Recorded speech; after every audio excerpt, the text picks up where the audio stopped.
Hello, good morning. There's a story in the Bible. It's in the Gospel of Luke.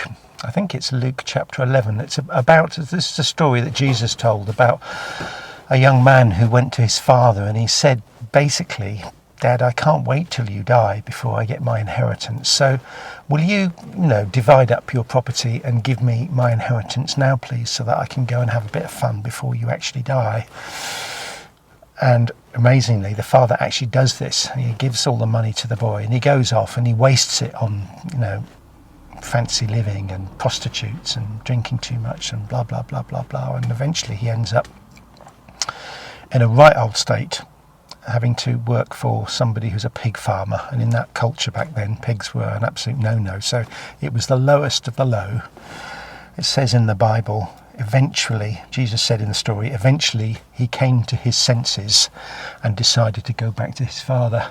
So he does. He goes back to his father. And we find that his father actually is looking out for him, waiting for his return.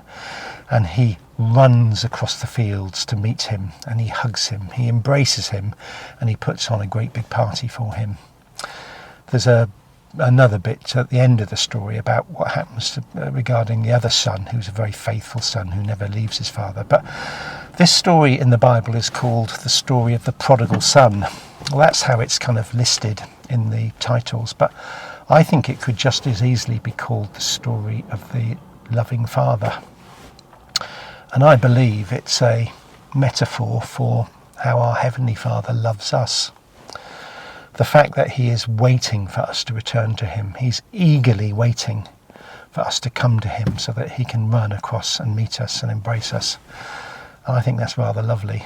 A description of what God is like as our Heavenly Father.